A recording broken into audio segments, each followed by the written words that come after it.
Disclaimer: it's inspired by reality, shaped by imagination. When Ricky Gervais walked onto The View, no one expected the debate to turn into a national talking point.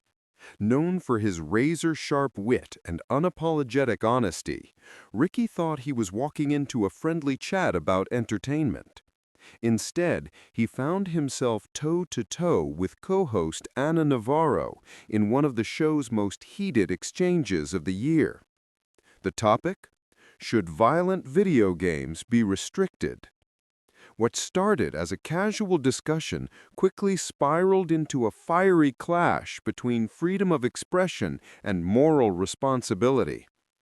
Anna argued that graphic content was warping young minds, while Ricky, ever the provocateur, shot back that parenting, not politics, should raise children.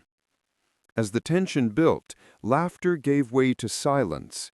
The studio audience watched as two strong personalities collided, one fighting for protection, the other for principle. By the end, tempers had flared, voices had risen, and Ricky made a shocking move that left viewers speechless. He walked off the set mid-broadcast. Clips of the moment exploded online within hours, sparking a massive cultural debate. But what really happened that morning on The View? And why did Ricky Gervais finally decide he'd had enough? What unfolded was more than just television. It was a modern battle over freedom, fear, and who gets to decide what's too much for society to handle. The morning light streamed through the View studio windows as the crowd buzzed with anticipation. Ricky Gervais, dressed in a plain black t-shirt and jeans, looked relaxed as he took his seat next to Ana Navarro. The audience cheered, partly out of excitement, partly because they knew that whenever Ricky showed up, things rarely stayed calm for long. Joy Behar gave her trademark grin as she introduced him. He's a comedian, actor, and one of the most outspoken voices in entertainment. Please welcome Ricky Gervais. Ricky gave a mock bow, his grin casual. Thanks for having me. I promise to behave, at least until the coffee wears off. The crowd laughed, but Ana Navarro, sitting a few seats over, already looked skeptical. Ricky, Joy began, we're diving into a big one today. Should violent video games be restricted? A lot of parents are worried about what their kids are exposed to. You've talked about free speech before, so we thought you'd be a perfect person to stir the pot. Oh, good. I do love being the villain. Laughter rippled through the studio. Sunny Hostin jumped in first. There's research suggesting exposure to violent games can desensitize young players. Shouldn't we be concerned about that as a society? Ricky leaned back in his chair. We should always be concerned about kids, of course. But here's my question. Why does everyone blame art or entertainment for bad behavior? I grew up watching horror movies, and I've never tried to chainsaw anyone. The audience chuckled, but Anna wasn't laughing. That's not the same, Ricky. You're an adult. Kids are still developing. When they see violence rewarded in a game, that's a problem. You can't just shrug that off. Ricky turned toward her, eyes narrowing with that familiar mix of mischief and challenge. You're right that kids are impressionable, but that's why parents exist. You don't hand your 8-year-old Grand Theft Auto and walk away. That's not a gaming issue. That's a parenting one. Anna shook her head. That's easy to say when you're not the one dealing with a generation glued to screens. Parents can't supervise every second. Then don't buy the games, Ricky shot back. We can't ban everything because some people can't say no. That's like outlawing donuts because someone ate too many. The audience burst into laughter, but Joy raised her hand to calm the noise. Okay, let's not start a food fight. But the mood had shifted. The friendly banter was giving way to a genuine philosophical divide. Anna wasn't backing down. You talk about freedom like it's absolute, but freedom without boundaries isn't freedom. It's chaos. Companies make billions off kids playing these games. Don't they have a moral obligation to show restraint? Ricky's tone softened, but his point cut deep. You can't legislate morality, Anna. Once you start letting governments decide what's too much, it never stops. One day it's video games, the next it's comedy. And believe me, I've seen what happens when people try to tell comedians what they can or can't say. There was a pause. One of those heavy moments where everyone in the room feels the tension but can't look away. Joy, ever the peacekeeper, tried to break it with humor. "So, what you're saying, Ricky, is you rather we all just lighten up." Ricky smiled faintly. "Exactly. If your kid can't tell the difference between a video game and real life, then the issue isn't the game, it's the upbringing." Anna crossed her arms. "That's a pretty privileged thing to say. Some parents are working 3 jobs. They don't have time to monitor every pixel on a screen. Shouldn't society step in to protect the vulnerable?" Ricky turned toward her again, his expression thoughtful but firm. "I respect that, I do. But protecting kids doesn't mean stripping freedom from everyone. You fix problems with education and guidance, not censorship. Because if you start censoring entertainment for morality's sake, where does that end?" The studio was quiet. Even Joy seemed to hesitate before moving to the next question. "Let's hear from the audience," she finally said, sensing the crowd's restlessness. A woman in her 50s stood up. "I'm a teacher. I've seen kids act out what they see online. It's not just about parenting, it's about exposure. If we keep normalizing violence, how can we expect them to grow up kind?" Ricky turned toward her with a gentler tone. "That's a fair point. But banning things never fixes behavior. It just hides the problem. You teach kids empathy through love, not restriction. Show them how to think, not what to think." The audience applauded, half for his conviction, half for his calm delivery. Anna, however, was simmering. "You sound like someone who's never had to deal with a real-world consequence of that freedom. Kids have brought weapons to schools. They've hurt each other. That's not theoretical." "And that's tragic. But to blame a game for that is like blaming a book for someone's crime. You deal with the person, not the pixels." Joyce stepped in quickly. "All right, this is getting spicy. Let's take a quick break and cool off before we all start banning Monopoly for teaching greed." Laughter scattered through the crowd, but Anna didn't smile. Ricky leaned back, clearly unfazed, sipping his water. As the cameras cut to commercial, the tension didn't fade. Anna turned toward Ricky and said quietly, "You don't take this seriously, do you?" Ricky looked her in the eye. "Oh, I take it very seriously. I just don't think fear should run the world." It was a small exchange, unheard by the viewers, but it set the stage for what would come next, a clash that would grow sharper, louder, and ultimately end with a walk-off no one would forget. When the cameras came back on, the atmosphere in the View studio had shifted. The light laughter from earlier was gone, replaced by an almost electric tension. Ana Navarro sat upright, ready for round 2, while Ricky Gervais leaned back casually in his chair, arms crossed, the faintest grin tugging at his mouth. Joy Behar sensed it right away. "Okay," she said, forcing a chuckle. "We're back with Ricky Gervais and our fiery panel. Before the break, things got a little heated over violent video games and personal responsibility.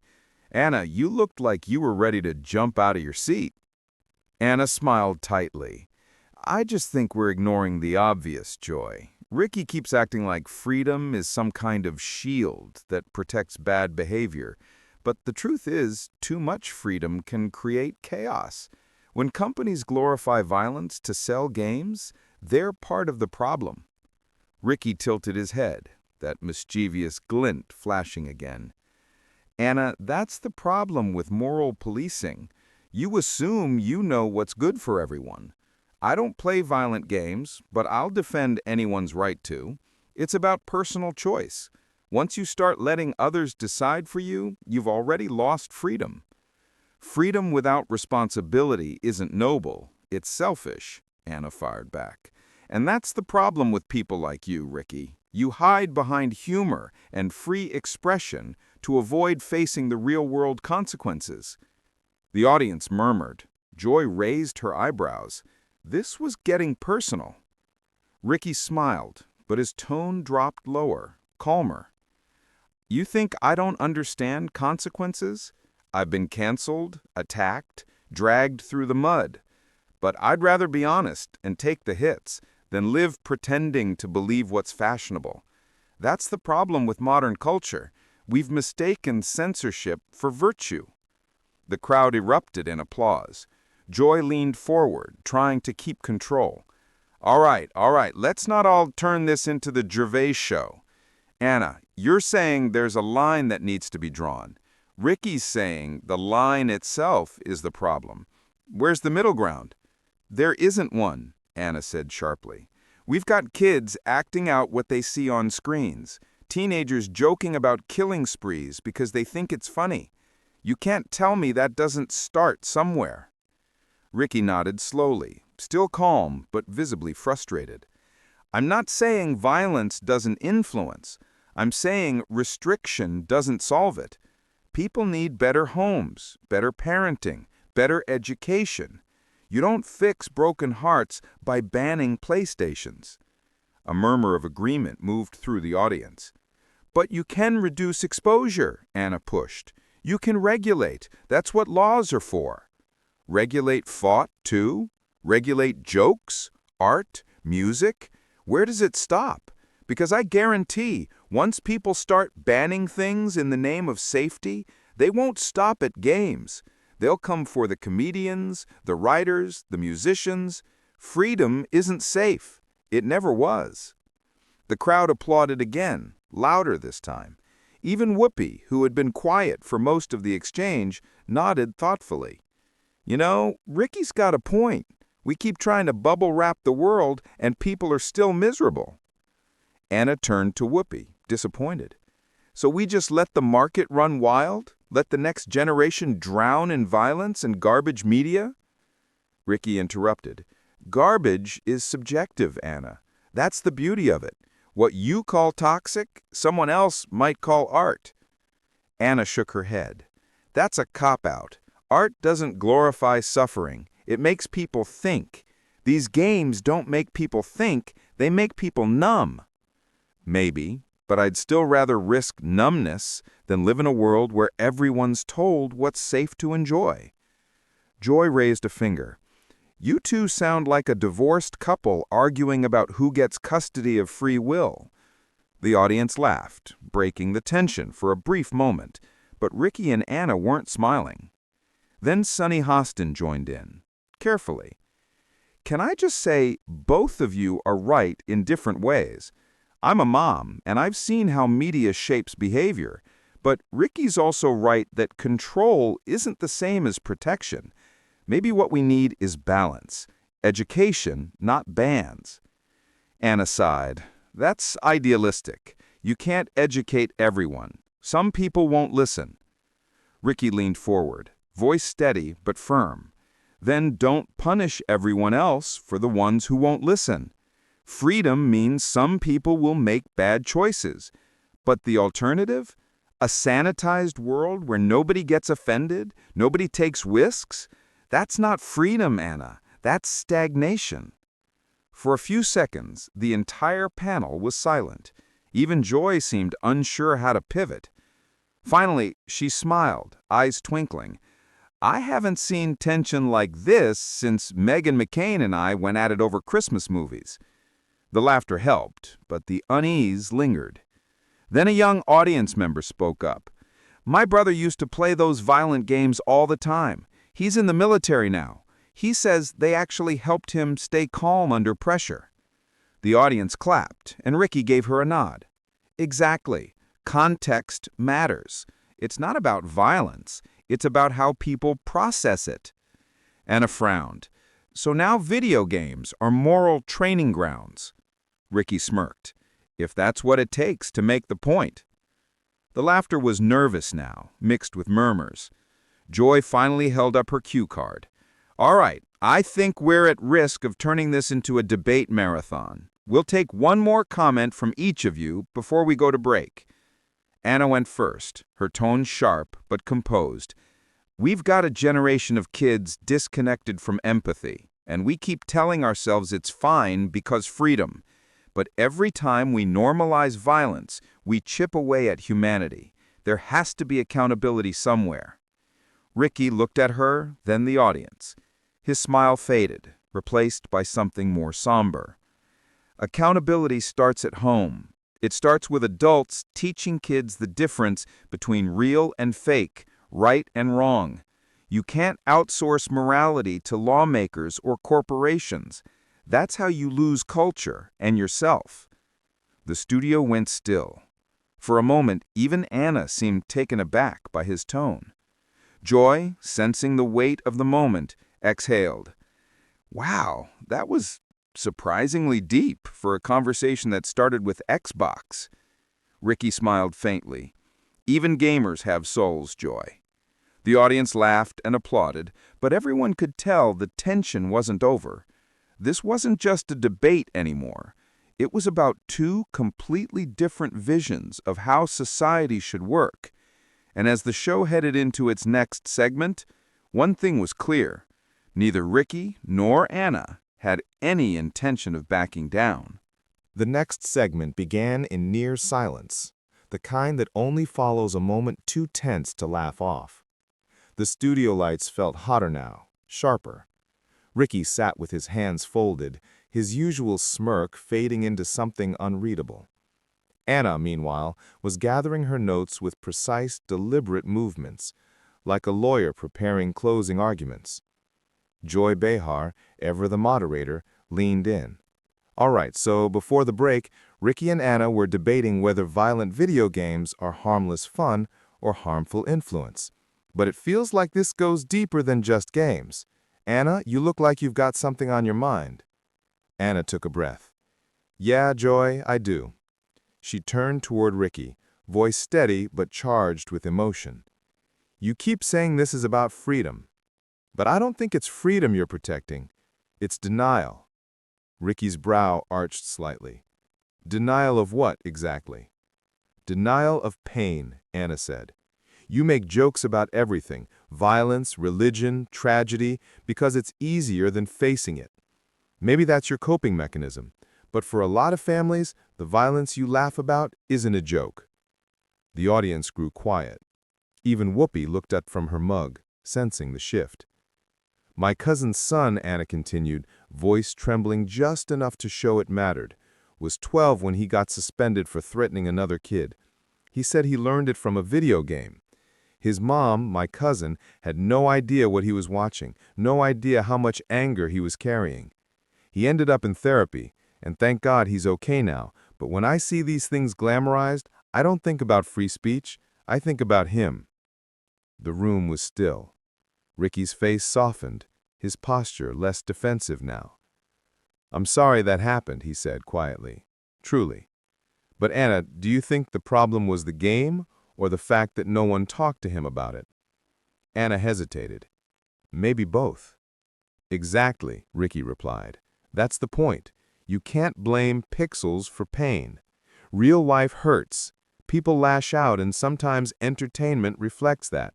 I don't glorify it, but I won't pretend we can censor reality. I make jokes because humor is how I face the darkness, not how I run from it. Joy interjected softly. That's actually pretty profound for you, Ricky. The audience chuckled lightly, cutting the tension for a breath. But Anna wasn't done. So what about accountability, she asked.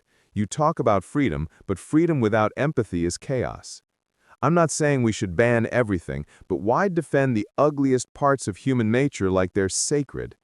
Ricky leaned forward, elbows on his knees, voice calmer now. Because they are part of human nature. We don't get to pick and choose which parts of humanity are allowed expression. You can't pretend violence doesn't exist by erasing it from art. You teach people to understand it. That's what art does. It shows us who we are, good and bad. Anna's jaw tightened. Art? You're calling Grand Theft Auto art? Ricky smiled faintly.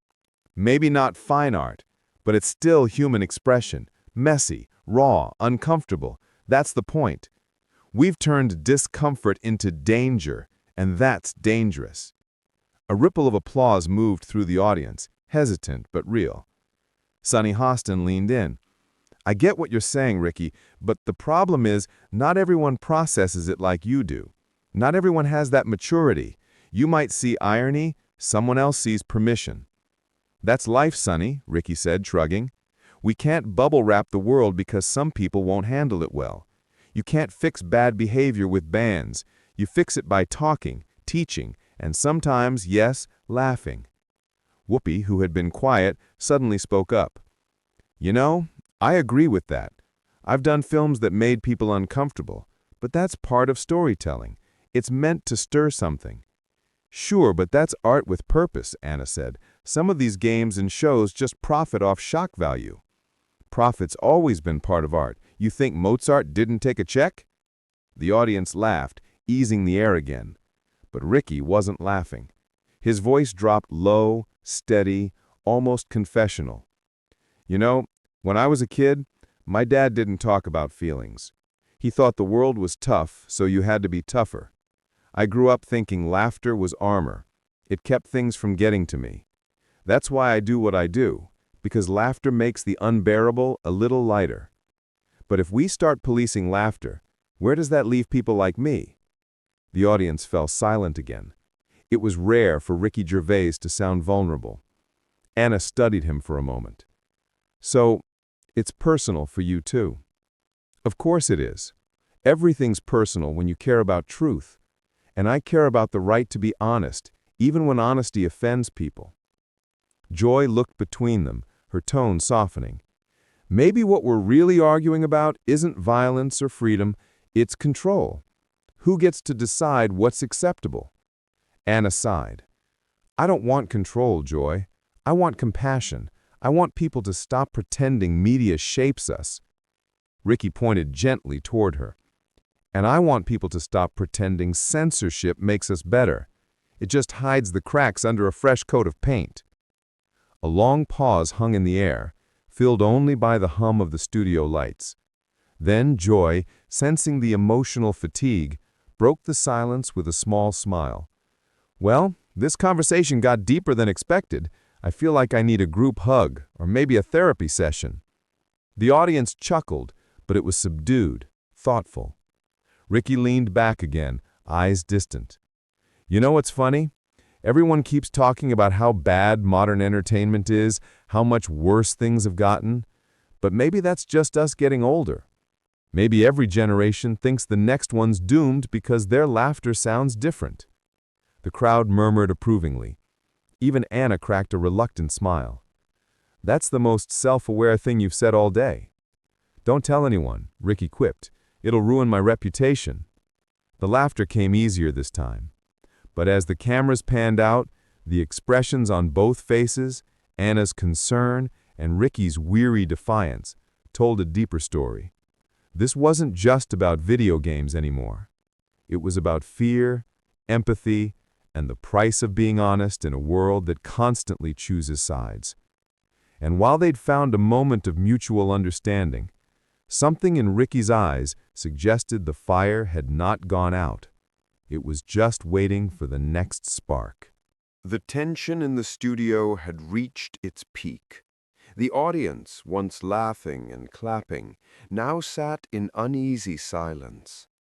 Anna Navarro leaned forward in her chair, her tone sharp but deliberate. Ricky, it's not about censorship, it's about responsibility. We live in a world where kids as young as 10 are shooting people in games for fun.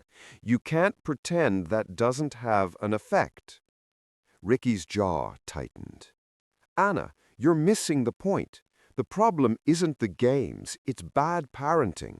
You can't expect art or entertainment to babysit your children. If a 10-year-old is playing a game meant for adults, that's on the parents, not the developers. Anna crossed her arms. So you're fine with these companies making billions off violence, off blood and chaos? Ricky's laugh came out short and bitter. Oh, please, Hollywood's been making billions off violence for decades. You've all watched John Wick and Game of Thrones and cheered every kill, but suddenly video games are the moral threat? The crowd reacted, some cheering, others booing. Joy Behar raised her hand to calm the storm, but it was too late. The discussion had turned into a standoff. Anna didn't back down. You keep calling it entertainment, but when kids blur fantasy and reality, someone ends up getting hurt. He looked at her for a long moment. You know what's actually hurting kids? Hypocrisy. Adults pretending to be shocked by violence while feeding them the same garbage on every screen. His words landed heavy. Anna's expression hardened. You're not being clever, Ricky. You're dodging responsibility. That was the moment something inside him snapped. He leaned forward, his British accent cutting through the tension. I'm not dodging anything. I'm just tired of sitting here pretending that everyone who disagrees with the moral panic of the week is some kind of monster. You want to talk about responsibility? How about the media stop scaring parents into outrage every 5 minutes? Joy tried to jump in. Ricky, let's keep this... But he interrupted. No, Joy, I'm done. You invite me here to give my opinion, but when I do, it's suddenly too much. Maybe it's not video games corrupting kids, it's adults who've lost the ability to think critically. The studio went silent. The producers motioned for a commercial break, but before the cameras could cut, Ricky stood up. He took off his mic, looked out toward the audience, and said quietly, "If we start banning art because it offends someone, we'll wake up one day with nothing left worth watching." Then he turned and walked off the set. The audience gasped. Joy looked stunned. Anna sat stiffly, staring after him, her expression unreadable. The show cut to a commercial break, but everyone watching at home knew they had just witnessed something raw and real, a moment that would be replayed, debated, and dissected for days. Ricky Gervais had walked out, not in anger, but in conviction, and that silence he left behind said more than any punchline ever could. When The View returned from its commercial break, the energy had completely shifted. Joy Behar tried to lighten the mood with a half smile, saying, "Well, folks, that was certainly unexpected." But even she sounded shaken. The audience clapped awkwardly, unsure whether they'd just seen a meltdown or a moment of truth. Clips of Ricky Gervais walking off the set hit social media within minutes. Hashtags like Ricky versus Anna and Freedom to Think began trending. Half the internet applauded him for standing up to what they called performative outrage. The other half accused him of being dismissive and arrogant. But regardless of which side people were on, everyone was talking about it. By the next morning, headlines read, "Ricky Gervais walks on The View after explosive debate on morality and media." Memes flooded Twitter. Commentators on YouTube replayed the moment, pausing at his final words. "If we start banning art because it offends someone, we'll wake up one day with nothing left worth watching." Those words echoed far beyond that studio. To some, he was defending free expression. To others, he was dodging moral accountability. But one thing was clear, he meant every word. Later that evening, a reporter caught up with him outside a comedy venue in New York. Ricky was calm, almost amused. "You can't invite someone like me on and expect me to say what everyone else is saying. If art doesn't challenge, it's not art. And if comedy can't poke the bear, what's the point?" Back on The View, Ana Navarro gave her own reflection the next day. She admitted the conversation had gotten heated, but stood by her views. "Maybe Ricky and I just see the world differently. But maybe that's what these conversations are for, to disagree, not destroy." In a way, both of them had proven their point. Ricky had shown that freedom of speech still had the power to make people uncomfortable. Anna had reminded everyone that morality still mattered in a world where shock sells.